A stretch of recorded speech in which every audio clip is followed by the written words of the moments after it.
कहते हैं कि जब प्यार परवान चढ़ता है तो फिर कोई सीमा और कोई सरहद नहीं मानता है। ऐसा ही एक मामला जो है वो ग्रेटर नोएडा से सामने आया है। हम आपको उनका इंटरव्यू भी जो है वो दिखा चुके हैं। लेकिन इस पूरे मुद्दे पर, क्योंकि जो सीमा महिला है वो पाकिस्तान से आई है और यहाँ पर जो सचिन है उससे पबजी के ज़रिए उन्हें प्यार हो गया है और अब वो यहाँ से जाने के लिए मना कर रही हैं। इस पूरे विषय को लेकर स्वामी चक्रपाणी महाराज जी जो है वो क्या अपनी राय रखते हैं, इनसे बात करते हैं। सर, एक बार फिर से हिंदुस्तान और पाकिस्तान का मुद्दा सामने आ गया है। जो सीमा है वो हिंदुस्तान आ गई हैं। आपने भी ये स्टोरी देखी है, आप अपनी क्या राय रखते हैं? देखिए, वो जो सीमा हैदर है, मुस्लिम लड़की शायद है, महिला है वो किसी, तो सीमा हैदर जो मुस्लिम आई है, सबसे बड़ी तो मुझे आश्चर्य इस बात का है कि 4 बच्चों को लेकर के वह भारत की सीमा में प्रवेश कैसे कर गई। तो सबसे बड़ी हमारी प्रश्न चिन्ह इस पर लगता है कि देश की एजेंसियां कहाँ हैं, देश की सीमा कितनी असुरक्षित है कि एक पाकिस्तान से 4 बच्चों से एक मुस्लिम महिला निकलती है, 4 बच्चों को लेकर निकलती है और वहाँ से घुस जाती है भारत की सीमा में। तो जब वो घुस जाती है, मैं तो देख के आश्चर्य हूँ। अब इस विषय पे अभी मैं नहीं जा रहा हूँ कि वो क्या है क्या नहीं, इसकी जाँच को होना चाहिए। इस आश्चर्य हूँ कि अभी तो बांग्लादेशी घुसपैठी है, रोहिंग्या है, ये सब कितने घुसपैठ कर चुके होंगे, कितनी आसानी से आ गए होंगे। जब ये एक महिला साधारण तरीके से आ गई, ये तो सच पूछिए तो हमारी पूरी देश को एक आईना दिखाने वाली बात हो गई है कि देखो तुम्हारी क्या औकात है, कोई सीमा पे सुरक्षा नहीं है भाई, देखो मैं आ रहा हूँ अंदर। तो यह बहुत दुर्भाग्यपूर्ण है। मैं केंद्र सरकार से मैं निवेदन करना चाहता हूँ कि भाई ये हो क्या रहा है। यह तो लोग होता था कि भाई देश हमारे सीमा सुरक्षित है, लेकिन एक कैसा सुरक्षा है कि एक चले बिना इलीगल तरीके से भारत में कोई प्रवेश कर गया, इलीगल तरीके से। सुरक्षा में बहुत बड़ी जो है सुरक्षा में बहुत बड़ी खामी है और इसको ये हल्की बातें नहीं है। सीमा हैदर ने जो सीमा का उल्लंघन किया है वो भी बिना कागजी कार्रवाई के, बिना कोई लीगल डॉक्यूमेंट के, जिस प्रकार से वो भारत के तमाम एजेंसियों को धत्ता बताते हुए अंदर आई है, वो सभी को आईना दिखाने वाली बात है। वो भी एक महिला 4 बच्चों को लेकर के सरेआम अंदर आ गई, कोई उसको पूछने वाला नहीं है और उसको हीरो बनाने का प्रयास कर रहे हो। अरे भाई, सरकारी एजेंसियां डूब के मर जाओ, कहाँ हो तुम लोग, तुम आए कैसे? अभी तो प्रधानमंत्री मोदी जी को इस पे बैठक करके तत्काल ऐसे कार्रवाई करनी चाहिए जो सीमा पे जो जिनको जिम्मेदारी सौंपी गई है।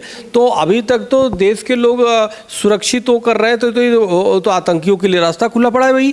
ये तो देश दुनिया में चारों तरफ मैसेज चला गया कि सीमा हैदर नाम की मुस्लिम महिला जो पाकिस्तान से आसानी से 4 बच्चों से आ गई, वो तो कोई भी आ सकता है। कितने आतंकी सरेआम आते होंगे नेपाल के रास्ते से और घूमते होंगे यहाँ पे, वो करके चले जाते होंगे। हम तो अभी आज आया था कि विदेश मंत्रालय में एक था जो विदेश मंत्रालय की चीज़ों को सौंपता था पाकिस्तान को। अरे तो खुद ही सरेआम तो बच्चों को लेके अंदर आ गई भाई। तो और कितने लोग हैं जो अंदर आ रहे हैं, वो तो उनको भेजने की आवश्यकता नहीं, तो अंदर आके पता कर लेंगे। राष्ट्रपति भवन, प्रधानमंत्री भवन, हमारा भवन, सबका भवन, सबका वीडियो बना के लेके चल देंगे कौन क्या है। तो यह तो बहुत हम असुरक्षित है भाई। लेकिन महाराज जी, वो तो पाकिस्तान की बुराई कर रही है कि वहाँ तो महिलाओं का बहुत बुरा हाल है। देखो, मैंने देखा है बुराई महिलाओं का तो पूरे देश दुनिया में जिस प्रकार से जहाँ पे वो है इस्लाम के नाम पे बुरी हालत है, 3 तलाक से लेके, वो तो जो हाई है। मैं बिल्कुल जो भी चीज़ें हैं, लेकिन मूल विषय हमें देखो, हमें अपने को देखना है कि हम कितने सुरक्षित हैं। यह कई सवालों को खड़ा कर रहा है। ये सीमा हैदर की जो मामला है, यह हमारी देश की सीमाओं को प्रश्नवाचक लगा रहा है। आप ज़रा सोचो, ये छोटी बातें नहीं है। इसलिए मैं तो बहुत ही आश्चर्यचकित हो चुका हूँ इस चीज़ को देख करके। और बाकी जो हिंदू मुस्लिम का क्या है मामला, ये तो बात की अपना देखो क्या है, लव कर रहे हैं, वो कर रहे हैं, प्रेम करने का सबको अधिकार है, प्रेम करो, लेकिन कम से कम डॉक्यूमेंट तो लीगल होना चाहिए भाई। तो एक तो पति से बिना तलाक लिए आप चले आए, चाहे किसी का भी, अगर हिंदू की भी बच्ची अगर जाती तो मुझे तकलीफ, हम तो लव जिहाद के खुद शिकार हैं भाई, हिंदू तो सबसे ज़्यादा लव जिहाद का शिकार है। और वो इसलिए उसका मैं इंटरव्यू देखा कि वो कह रही कि मैं इसलिए आई हूँ ताकि हमारे बच्चे यहाँ अच्छे से पल जाएंगे, ताकि यहाँ के बच्चे हमारे अच्छे से पढ़ाई कर लेंगे, ताकि मेरे जीवन सिक्योर हो। उसके पति का भी मैं इंटरव्यू देख रहा था। तो ये तो इस तरह से तो तमाम वहाँ पे इलीगल तरीके से घुस जाएंगी सभी औरतें, कहेंगी जी हम तो प्रेम के लिए आए हैं, तब तो हो चुका, इसी में आतंकवाद भी घुस जाएगा, तो करते रहो। तो कानून तो सबके लिए बराबर होता है ना। तो इसलिए मेरा मानना है कि इसमें केंद्र सरकार हस्तक्षेप करके इसकी जांच करे, सीमा सुरक्षित इतनी क्यों है, सरकार को निश्चित रूप से जवाब देना चाहिए। महाराज जी, आप देश की सुरक्षा का मुद्दा उठा रहे हैं, लेकिन ये मुद्दा अभी तक किसी ने नहीं उठाया और कुछ चैनल्स ऐसे हैं जो घंटों घंटों तक उनकी प्रेम कहानियों की स्टोरियां चल। नहीं, ऐसा है, जो ये पाकिस्तान परस्त चैनल है वही दिखाएगा, वही इनको महिमा मंडित करेगा। हमें तो अपनी देश से मतलब है भाई। आपको तो चैनल देखो, इस विषय पे इंटरव्यू ले रहा है, मैं धन्यवाद दूंगा। सवाल यह है कि हमारे देश, हमारा घर कितना सुरक्षित है। हमारे घर में कोई बिना बताए, एक वो भी दुश्मन देश यानी विरोधी के, कोई आके घर में बैठ जाए और बिना कोई पूछे ही नहीं, तो समझ सकते हैं कि उस घर की हालात क्या होगी, कितने गैर जिम्मेदार है, कितने लवारिसों घर है। इस तरह ये हमारे भारत माँ तक किस प्रकार से, जहाँ सीमा ही सुरक्षित नहीं है, कि दुश्मन देश पाकिस्तान जो हमारे यहाँ हमेशा गोला बारूद छोड़ने को तैयार रहता है, वो कहता है उसका रक्षा मंत्री की बम फोड़ दूंगा, एटम बम नई दिल्ली पे और देश में, और उसके 4-4 बच्चे को लेके चला है, कोई पूछने वाला नहीं है भाई। तो ये तो मैं तो बड़ा असुरक्षित। सरकार को क्या कहना चाहोगे महाराज? नहीं, केंद्र सरकार को खुद ही जवाब देना चाहिए इसमें, देश के लोगों को आकर के। और निश्चित रूप से मैं तो अपनी मन की बात बोल रहा हूँ, प्रधानमंत्री जी को भी अपनी मन की बात बोलना चाहिए कि भाई ये कैसे आ गई। सवाल ये है कितने लोग आए, अभी तो प्रेम वाली मैटर है, जो मीडिया इसको प्रेम एंगल से दिखा रहा है, मैं इसको सुरक्षा के एंगल से देख रहा हूँ।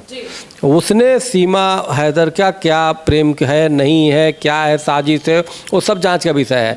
हमारा ये है कि वो स्वयं स्वीकार कर रही है कि जी मैं अवैध रूप से हम आए हैं। तो आए हैं तो हमारे लिए महत्वपूर्ण है देश की सुरक्षा, हमारे लिए देश की सीमा महत्वपूर्ण है। उस पर केंद्र सरकार स्पष्टीकरण देना चाहिए कि भाई कैसे, क्या बांग्लादेशी भी इसी तरह आते हैं और बांग्लादेशी रोहिंग्या को रोकने की बात कर रहे हैं, बाहर भेजने की बात कर रहे हैं, और दूसरी तरफ पाकिस्तान 4-4 बच्चे को लेकर वो महिला आ गई है। तो क्या इसी तरह, तब तो कितने आप तो इधर से एक भी भेज नहीं पाए आज तक बांग्लादेशी और रोहिंग्या को, दूसरी तरफ वहाँ से आकर के अंदर प्रवेश करा दे रहे हो, मतलब कि खुली छूट है, जो आए सराय है भारत के घुसता रहे। तो ये तो बहुत ही आप ये समझो इतनी बड़ी ये खतरनाक चीज़ें हैं, ये देश के लिए खतरा है। इसलिए देशवासियों को इस विषय पे चर्चा करनी चाहिए, बड़े न्यूज चैनलों को, नेशनल चैनलों को इस पे बात होनी चाहिए कि देश हमारा कितना सुरक्षित है, कि पाकिस्तान से उठा एक महिला और जल्दी 4 बच्चों को लेके बिना कागजात के घुस गई, कोई पूछने वाला नहीं। और टीवी डिबेट शर्म आनी चाहिए, वो डिबेट करने वाले जो प्रेम का एंगल दे रहे हैं, इस पे डिबेट होना चाहिए। सुरक्षा की सरकार से प्रश्न पूछे जाने की विषय है, सरकार जवाब दे कि कैसे आ गई, कैसे आतंकी कोई आता है, अफजल वो कौन आता था, कसाब जैसे लोग आए तो आकर के बम मार दिए। क्या अभी भी इंतजार इसी का हो रहा है क्या कि कोई आतंकी घुसे? इतने हमले हो गए हैं, उससे भी सीख नहीं, इतने हमले हो गए, कसाब ने आके के मुंबई में वो कर दिया, तो क्या उसका इंतजार किया जा रहा है कि रास्ता इसीलिए खोला गया है कि आतंकी घुसे या ठोक दें? तो इसलिए कोई भी आतंकी घटना होगी तो ये जिम्मेदार सरकार की होगी। सरकार बाद में न कहे कि जी ये आ गया आतंकी और ये इसका हाथ नहीं, इसमें आपकी हाथ है भाई, आपकी कमजोरी है। चुनाव आता है तो कहते हो उधर पूर्वोत्तर में कि बांग्लादेशी को बाहर भेज देंगे, रोहिंग्या को बाहर भेज देंगे, रोहिंग्या को घुसाए जा रहे हो, बांग्लादेशियों को घुसाए जा रहे हो, और सबके आँख के सामने पाकिस्तानी को घुसाए जा रहे हो, वो भी बिना पूछे। तो ये रास्ता किस लिए क्लियर किया है भाई? तो ये सरकार की जिम्मेदारी है, मोदी जी की जिम्मेदारी है। मोदी जी जिस प्रकार से राष्ट्रीय सीमाओं की सुरक्षा के लिए उदासीन है, ये बहुत दुर्भाग्यपूर्ण है। बड़ी बड़ी बातें करने से कुछ नहीं होता। जब हमारा देश ही सुरक्षित नहीं, आपकी तरह नेता कितने आएंगे, पीएम आएंगे जाएंगे भाई, चुनाव होगा 24 में, हो सकता है बदल जाओ, और यही रहोगे तो बदल ही जाएंगे। जो आपने वादा करके आप आए थे कि जी हम आएंगे, देश मजबूत होगा, ये हवा हवाई तो साबित हो रहा है। ये तो सीमा हैदर ने दिखा दिया आपको आईना। तो ये बहुत बड़ी मामला है, छोटी मामला नहीं। मैं इसकी घोर निंदा करता हूं। सरकार की कहीं ना कहीं लापरवाही है, सुरक्षा की लापरवाही है, इनका रेल मंत्रालय भी बेकार है। देखो ट्रेन का वो हो गया, और ये देखो अभी तो रक्षा मंत्रालय भी ऐसे ही है। तो ये बहुत दुर्भाग्यपूर्ण है, सबकी जांच करनी चाहिए। सरकार अभी तक आदेश क्यों नहीं दिया? पिछले दिनों अभी देखो आया, पुलिस में कितने जिहादी घुसे पड़े हैं, नाम बदल करके जिहादी घुसे पड़े हैं और नौकरी कर रहे हैं, और उस पर गृह मंत्रालय अभी तक कार्रवाई नहीं किया। तो भाई हर जगह स्थिति बहुत डमाडोल है, भगवान भरोसे है, इसलिए हमारे जरूरी है सरकार जल्द से जल्द कार्रवाई करे, अन्यथा देश की जनता का मूड बदलते देर नहीं लगेगा। महाराज जी ने बहुत बड़ी बात ये बोल दी है कि अब देश का भविष्य जो है वो भगवान भरोसे है। सीधे तौर पर सीमा हैदर के मुद्दे पर जो है सीधी बात हम महाराज जी से कर रहे थे, और उन्होंने देश की सुरक्षा पर जो है वो बहुत बड़ा जिसे कहें कि सवाल खड़ा किया है सरकार को लेकर। सरकार से भी सवाल पूछे कि आखिर एक पाकिस्तानी औरत 4 बच्चों के साथ हिंदुस्तान में इलीगल तरीके से प्रवेश कर जाती है, सरकार की सुरक्षा एजेंसी क्या कर रही थी, सरकार क्या कर रही थी? अब ये सवाल जो पूछे गए हैं महाराज जी की तरफ से, ये आप तक पहुंचते हैं, और अगर आप तक कनेक्ट करते हैं और अगर आप भी इससे सहमति रखते हैं तो कमेंट बॉक्स में हमें आप अपनी राय जरूर बताइएगा कि जो सवाल आज यहाँ से पूछे गए हैं वो सही है या नहीं। और सरकार और साथ ही साथ कुछ नेशनल चैनल्स के लिए भी महाराज जी ने अपनी टिप्पणी कही है कि इसे लव एंगल ना दिखाकर देश की सुरक्षा पर बात की जानी चाहिए। आप क्या सोचते हैं, क्या राय रखते हैं? कमेंट बॉक्स में हमें अपनी राय जरूर बताइएगा। कैमरा पर्सन गजनवी पाशा के साथ मैं निशा लखवाल, जनहित टाइम्स, दिल्ली।